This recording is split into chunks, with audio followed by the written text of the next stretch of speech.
These software gurus are lying to you. These are the things they're not telling you about validation. The first one is skin in the game.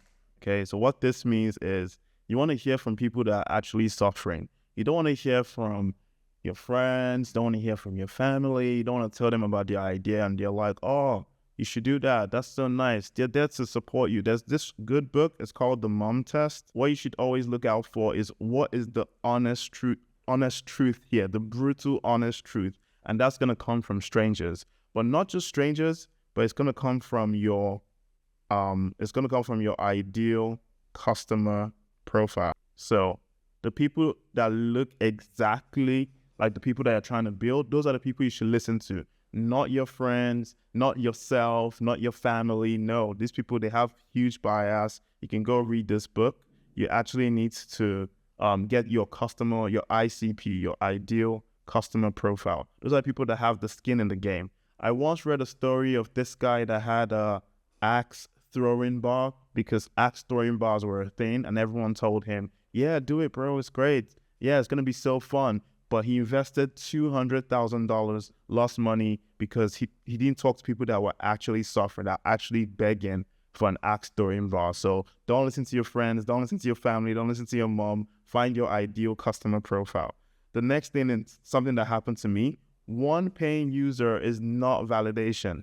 So I launched on Hacker News. Within a few minutes, the guy paid and I was like, yes, this is the app. And I spent 6 months trying to get other people that look like this guy. And what I realized that he's someone that goes around paying for productivity apps. So my niche is not this cool tool that I built. It's for people who run around paying for productivity apps. Can you find those people? So I didn't have an ideal customer profile. I got one paying user, which a lot of people, I'm grateful for it. A lot of people do not even get to that point, but I needed an ideal customer profile because I spent 6 months trying to get someone that looked like him, and I didn't have this. That is critical. The next thing is velocity of money and velocity of emails. So if a lot of people are signing up to your wait list, that is great. That is the right time to build this, right? And it's consistent over a long period of time. You don't want to launch somewhere, get a lot of emails, and there's a drop off. You want a good velocity of email and velocity of money. So what some people do is they put the app behind a paywall even before it's fully built. You can pay for it.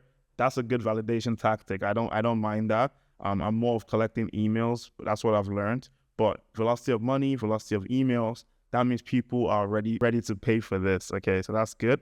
And the last one is active community. So the mistake a lot of indie hackers make is they go build apps that 3 years ago everyone was downloading. So they go to the app store and see this app.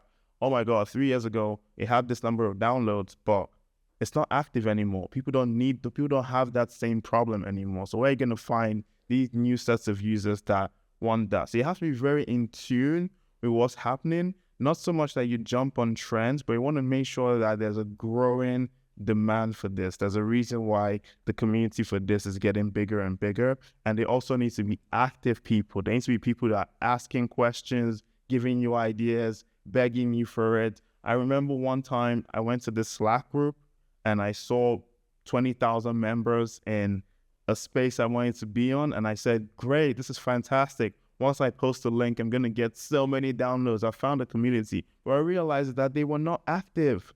They were just people that signed up years ago and their profiles were still there. The chats probably get 5 viewers a week or something like that. So how the hell was I expecting to get thousands of downloads? You have to make sure the community is active. That one is super, super critical. And that's everything these indie hackers are not telling you.